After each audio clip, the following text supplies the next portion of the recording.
both, okay? This is not going to be a highly technical talk. I'm not going to be popping shells. I'm not going to be showing you 0 days, et cetera. So if that's what you're really super into, I apologize. There were a couple of points at times in that career that things really kind of stuck in my head, and I didn't know quite why they did at the time. First one I'm going to mention was out at DEF CON one year, and I forget if it was Kenshoto or DD Tech, and they were talking about what it takes to win at CTF. They kind of did a panel after they'd stopped running it and got into the team composition and got into the ways that they were gaming people that were playing in the CTF. One of the things that they did is they created things that were too good to walk away from for rock star players. So the kind of thing where it's like at the end of the weekend, you've burned all your time and done nothing to help your team get forward. The other thing, and this is the one that really stuck in my mind, was they realized in looking at the team composition, and I expected as they started that conversation, it would be like, oh, you need to have somebody that's like at this level in Python, et cetera. And they went through some of that. And they wrapped it up, though, by saying, and you need someone that's willing to go for pizza, which is to say that you need someone that's willing to push back from the table, someone that's willing to stop the competition and go take care of the basic needs of the team. And that stuck in my head. Second point. There is a information security leader that I'm a pretty big fan of. Some of you may be familiar with them. They've sold companies for years and years and years. And at their conference one year, they got up on stage and they said that they measure success. Their measure of how successful they are in achieving their outcome is the number of analysts that they had sleeping on the floor of data centers worldwide. And that really got stuck in my head. And as a manager on that team, I was thinking about what's that experience like for the people on that team? What's the experience for the families of the people on that team? And that really kind of stuck in my head. Now, I posit that this person said that partially in jest, and this leader is known personally to me to roll up their sleeves and dive in and move heaven and earth for their people. So I know it wasn't meant maliciously. So I started kind of thinking about, well, is that what it takes to be successful in this role? And I looked around me at some of the people, thankfully in this room, thanks for coming, and people that were legitimately crushing it in this career. And started asking, well, how did you get good at what you did? How did you get to the point where you're comfortable standing in front of a room of other people and doing a talk? How did you get good enough to be where you were? So in a lot of cases, the answer was, it's like, just like, how do you know evil when you see it? Oh, I just do. You learn that through experience and bit by bit. So thinking about how you're building a career, and then how do you take that and teach other people? How do you build other capable analysts, other capable responders? How do you lead those kind of people? So I started thinking about it, and there were some challenges there. So thinking about those superheroes, if you will, so those titans, and thinking about, well, what does it take to be good, okay? Both on my journey and for others. And started thinking about the stories that they would tell. So anybody ever sit down in a bull session, sit down after an incident, sit down and tell horrible stories of how many hours you spent on the road, how many hotel rooms you are, what status you have on the airplanes and hotels, how many hours you've been away from home, how many hours you haven't slept, how many Red Bulls you've consumed? Anybody familiar with this? Okay. So it got me thinking about, this isn't just the individuals that we're talking about. We're talking about a culture. So now, we're talking about hero culture. We're not talking about heroism. Okay, heroism is an entirely different thing. There's certainly a need for it. Sistrunk was talking earlier about heroes that are postured to go respond to the hurricane, et cetera. I'm not talking about heroism. Have nothing but respect for people that take heroic action when necessary. What we're talking about is the culture. So why is that culture bad? Now, there are going to be a couple of things, and I'm going to try to run through this quickly. Fly through it, if you will, without the cape. I'm going to show you some social media posts. Okay, this is to demonstrate culture. I appreciate it, respect that. I'm not trying to out any individuals.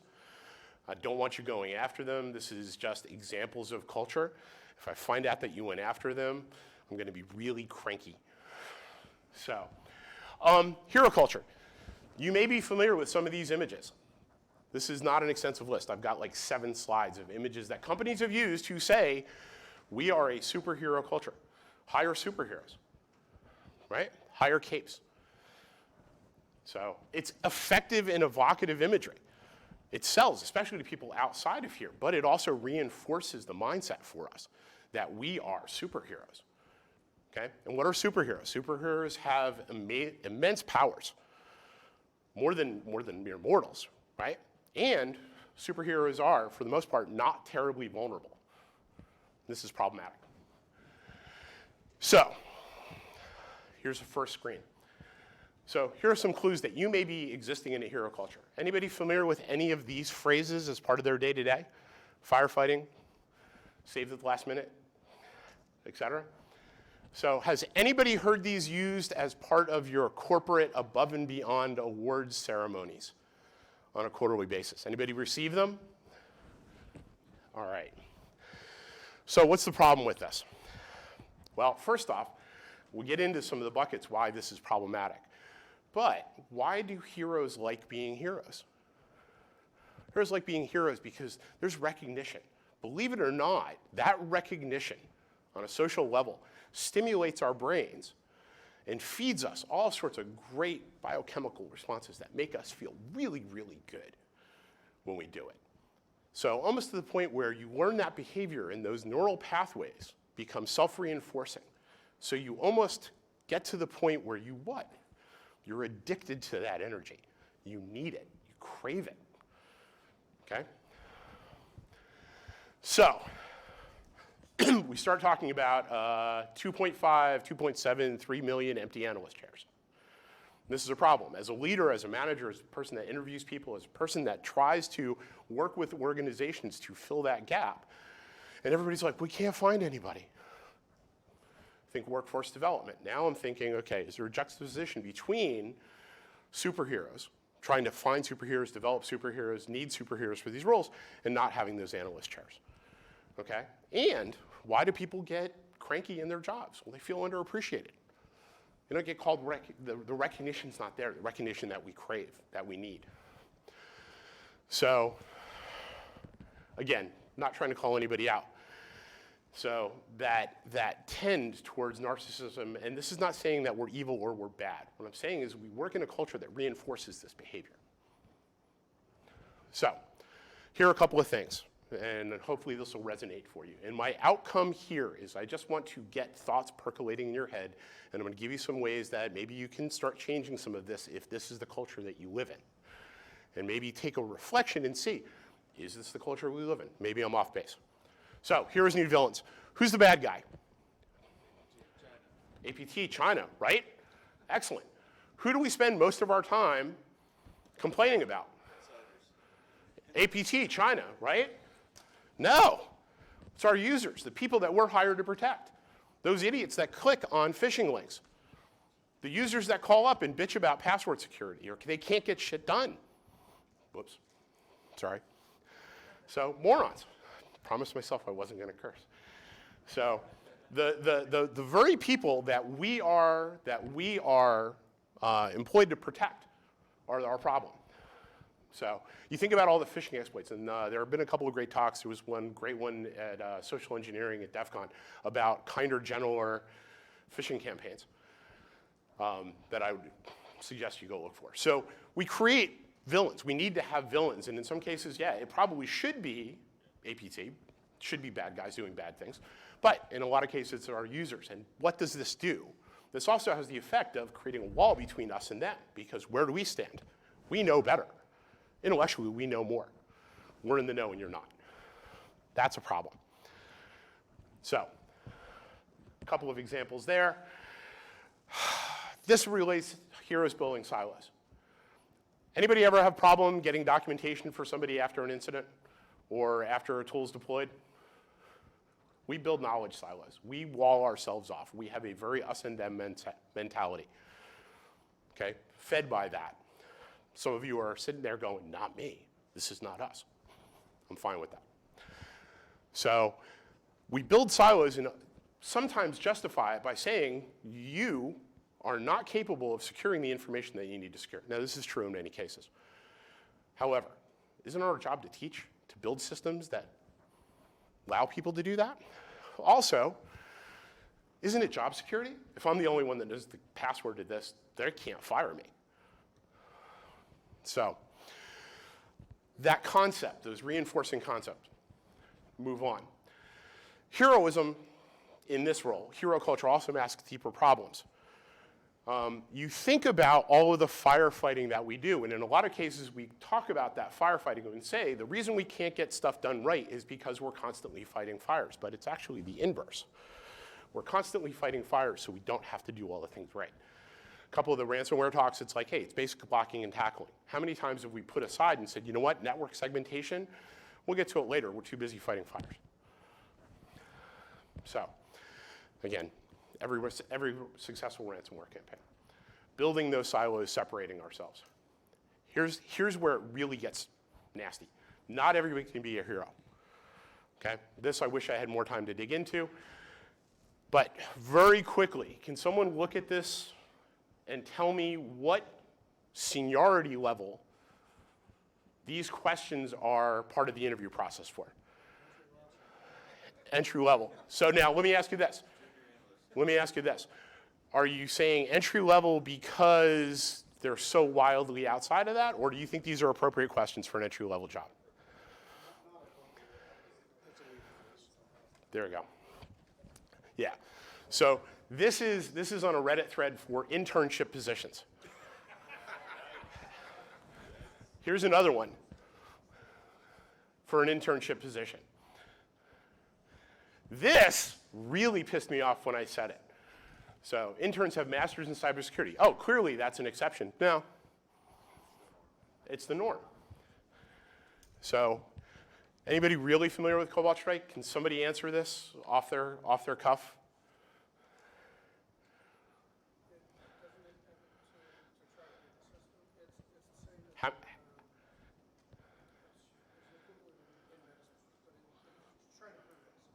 How many years have you been working in the biz? Yeah. More? Okay. This, again, internship position. So there's this mythology that you've got to have lots and lots and lots and lots and lots of experience. So we do unbelievably well with gatekeeping. Anybody ever been asked the what happens when you Google question? So anybody ask it? I know I'm asking for a lot. Okay. What happens when I Google? What are we really asking? Okay, where do you want to start? The appropriate answer in my mind is, where do I start? How much detail you want? So there's some people in the room that can tell you exactly what happens when the keyboard gets pressed, and depending on the type of keyboard, mechanical or electronic, or can tell you from there on. What I'm really asking when I'm asking that is for you to interpret what my answer would be and then parrot it back to me. Because if you tell me something that's outside of my experience, what am I going to do? So, no. There's a principle called homophily when we interview people. And we have a tendency to look for people that know what we know. And worse, we have a tendency to hire people that look like we look. Okay? Studies done in CIA, FBI, post 9/11, looking at the culture in those organizations. So call these things out. So again, comp sci doesn't make you an SME. Set and request, and these will be posted. Zero knowledge. InfoSec's not an entry-level field. Gee, I wonder why we can't hire anybody for 2.7 to 3 million jobs. What's our responsibility? So this one really bugs me. I'm not going to go into a lot of detail. So somebody mentioned Equifax earlier. So anybody know who Peter Zatko is? So hold your hand up if you know. Excellent. Do you know what, so better known as? Right. Do you know what Mudge studied in college? Music. Point made. Heroes undermine teams. Anybody work with a brilliant jerk? How'd you feel as a team? So what did it do for morale? Tanked it. Brilliant jerks. So again, I'm not trying to call anybody out, but if you followed anything recently, you followed this exchange. I promised I wasn't going to curse, so I can't tell you the name of the book, but I'll post a link on my socials. This is exactly it. Systematically allows them to enjoy special advantages in interpersonal relationships, entrenched sense of entitlements that immunizes them. This is the brilliant jerk. This is fostered by and encouraged by hero culture. How many times have you worked with somebody that are like, you know what, they're brilliant, but you can't put them in a room with other people, and we tolerate it. Coming up on 5. Really bad behavior. This is the really scary stuff, and I'm going to walk a razor's edge here. Hero culture does what? So we elevate people, we put them on a pedestal, and makes them unassailable. So when they do really bad, creepy, criminal, potentially criminal things, it makes us hard to go and do anything about it. We've probably seen a lot of this. For some of you, what's worse is we work in a culture where people have for years allowed people to do bad things to our people without saying anything because they were unassailable and they were the smartest person in the room, if you will. So we can talk a little bit more about that offline. Bad behaviors, though. How many hours of sleep does a CISO get a night? There you go. So we encourage that, right? No sleep. So CTFs, a couple of talks this morning about this. It's like, oh, I had no showers, I worked on it for 72 hours, et cetera. How many times have you been to a con where the CTF goes all weekend? We're built into our culture that we do these things. So spare time? No, I don't have spare time. I don't have hobbies. I don't have stuff to do. You know what? Go take a walk. I don't have time to go take a walk. I'm too busy. So what do? We self-medicate. So play hard, work hard. How many times have you been to a con where the after-hours events were what? Drink all you can. So self-medicate. So why are your people burned out? Well, also, everything's an emergency. If you're firefighting and that's your only response, everything's got to be an emergency. I've told you, hey, anything happens, you call me in, I'm going to bring the whole team in. Shields up, right? So, and even if you're lucky to get the job, so what do most people tell you? Work your way through it. So it's going to suck for a couple of years, and then you'll be qualified and you get a job in a culture that you really like. Okay, this just happened for an unfortunate person working for one of the big 4 in Southeast Asia with horrible results. Heroes burn out. So some stats here. First off, 32% changing jobs in the next 6 months. Obviously, looking from 2018 to 2022, COVID's had a dramatic effect on things and shifted things quite a bit for folks. 51%, and this is a Threat Connect survey from this year. 51% of the professionals that you know suffered depression, anger, anxiety. Claimed there was not enough talent on the team. Said you can't find skilled professionals, and said their staff turned over in the last 12 months. 67%. I worked a lot of years in the restaurant. I've never seen numbers like that in the restaurant business.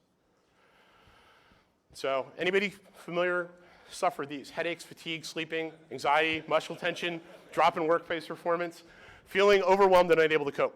You are not alone. So quickly looking at this. How far down on the list do you have to get to before you get to the enemy? 10. Losing to adversaries.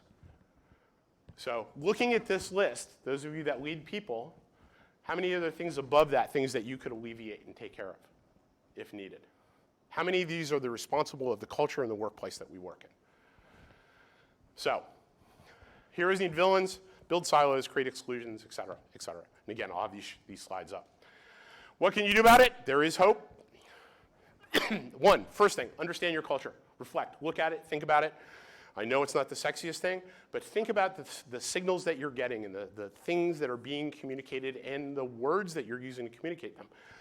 Look at your recruiting and hiring process to see if you are unintentionally gatekeeping. if you're unintentionally stopping people from coming and welcoming into the jobs. Things like you must have a CISSP for an entry-level position. There you go. Transform heroic behavior into transformational opportunity. Look at systems and processes. If you've come in, again, I started out a kid of an engineer. Problem isn't solved until you've what? Made a change so it never happens again, right? So eliminate, educate brilliant jerks, call them out on their behavior, and if they won't change, get rid of them. Let them go work somewhere else. So build collaborative, diverse, and healthy teams. So adopt that behavior. Make diversity and inclusion and equity a KPI for your teams. Diversity builds better teams, more resilient teams, teams that are able to help balance a lot of the stress and a lot of the workload and give you other perspectives. Update recognition and awards to not say, oh, this team worked all weekend and overnight. Value, reward, collaboration, innovation. So, and then take action in the community. I'm a big fan of bystander intervention. So the 5 Ds, if you're not familiar, again, I'll share some links with you. This is you don't actually have to jump in and white knight and do something about it, but you can document, you can check on people. Great book by activist by the name of Shauna Porter on making spaces safer. So when you're at cons, when you're at meetings and stuff like that, to improve that, examine and think about implementing code of conduct. Overall, these are the 2 things I want you to walk out of here. Normalize being okay asking for help. If you're a leader, make it okay to say, I don't know. Let's find out. Okay? And when you do it, prize. Anybody know what the acronym is? There you go. Outstanding. DBAD. Yep. All right. So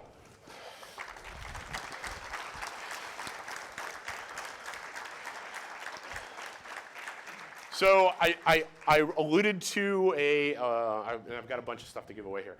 I alluded to a experiment done by guys by the name of Olds and Milner, where rats pressed a button to stimulate their pleasure principle and starved to death and died. So does anybody know what the device they put the rats in and modified was called? Somebody got it? No, close to box. Yeah, there you go. Which would you like? Excellent. Superhero with the best dad jokes. Super Dad. No, come on. Deadpool. The Tick. So Punisher. So anybody have a really bad interview story that they'll share with me after? You don't qualify. So you answered. I'll throw you that. Excellent. Any good questions for me? Do we have like 2 minutes? I'm over. So, okay. So good questions. What do you do if your CEO is that brilliant jerk?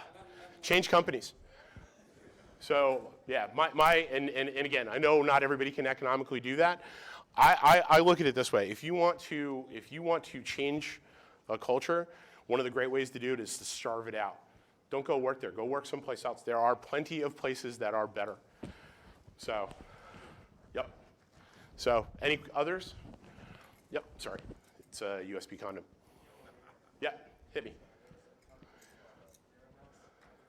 Yeah. So vaporware, blood testing. Yep. Yeah, very much so. Very much so. And again, disasters are cults. Any other questions? Man. I'm trying to think of a good one. All right, here's one Pat interview question. Okay? Best first hand up gets it.